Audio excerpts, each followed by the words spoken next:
நம்முடைய மகளிருக்கு குடும்ப தலைவிக்கு 1000 ரூபாய் மாதந்தோறும் கொடுத்தாங்க.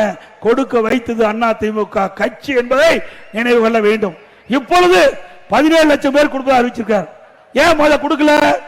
அப்ப நிபந்தனை வச்சாங்க. இப்ப நிபந்தனையை தளர்த்தி 17 லட்சம் பேருக்கு இன்றைக்கு அந்த உரிமை தொகை கொடுப்பதாக சொல்லி இருக்கிறாங்க. இதுல இருந்து என்ன தெரியுது? இன்னும் 5 மாசம் தான் கொடுக்க முடியும். திமுக ஆட்சியுடைய ஆயுள் காலம் 5 மாசம் தான். அதுக்கு பிறகு திமுக ஆட்சிக்கே வர முடியாது. அவ்வளவு ஊழல் செஞ்சிருக்கிறாங்க. ஆக 55 மாத காலம் அந்த மக்களுக்கு கிடைக்கல.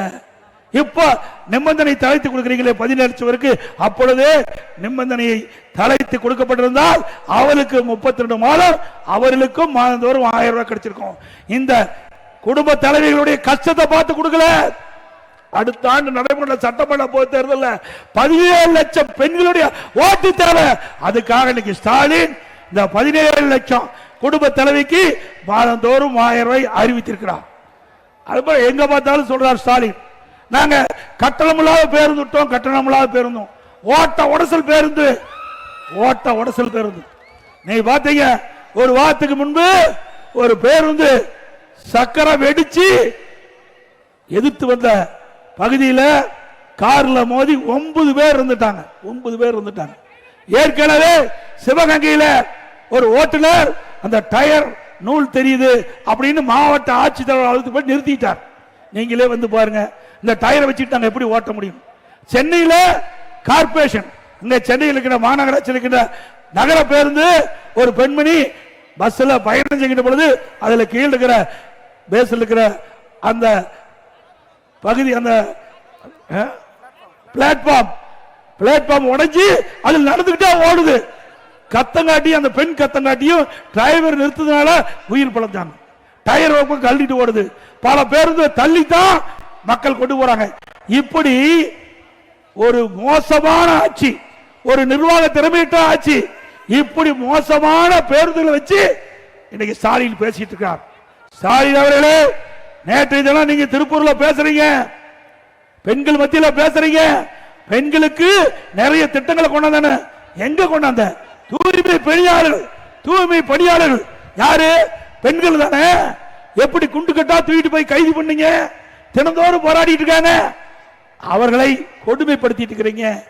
செவிலியர், ஒப்பந்த செவிலியர், கொரோனா காலத்தில் தன் உயிரை பொருட்படுத்தாமல் இந்த மக்களை காப்பதற்கு துணை நின்ற செவிலியர்கள், ஒப்பந்த தொழிலாளர்கள், அவளை நிரந்தர செவிலியர்களாக நிறைந்த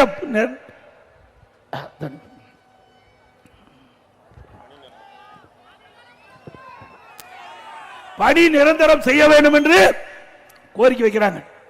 ஏன் செய்ய முடியல? இது அதிமுக ஆட்சியில் இந்த ஒப்பந்த செவிலியர்கள் நியமித்தது அதிமுக ஆட்சியில், அதனால அவர்கள் போடல. மீண்டும் அதிமுக ஆட்சி வந்தவுடன் இந்த ஒப்பந்த செவிலியர்கள் நிரந்தர பணியாளர்களாக நியமிக்கப்படுவார்கள். அதோட நீங்க பாத்தீங்கன்னா நாட்டில் எதோ திருடுவாங்க, பணத்தை திருடுவாங்க, தங்கத்தை திருடுவாங்க, இப்ப உடல்ல இருக்கிற உறுப்பை திருடுறாங்க.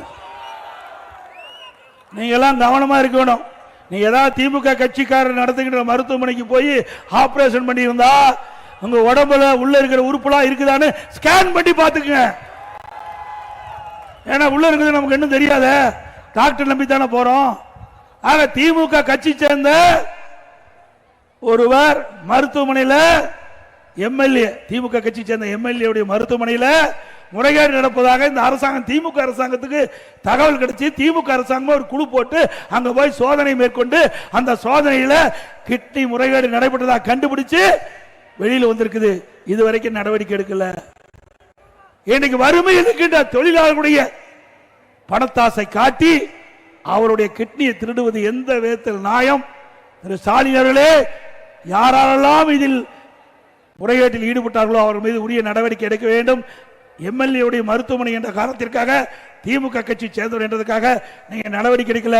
அண்ணா திமுக ஆட்சி வந்தவுடன் இந்த முறைகேட்டில் யாரெல்லாம் ஈடுபட்டார்களோ அவர்கள் மீது உரிய நடவடிக்கை எடுக்கப்படும்.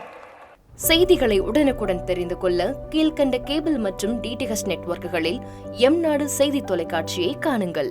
பாதகம் செய்பவரை கண்டால் நாம் பயம் கொள்ளலாகாது பாப்பா, மோதி மிதித்து விடு பாப்பா, அவர் முகத்தில் உமிழ்ந்துவிடு பாப்பா. அண்மை செய்திகளை உடனுக்குடன் தெரிந்து கொள்ள இணைந்திருங்கள் எம் நாடு தொலைக்காட்சியுடன்.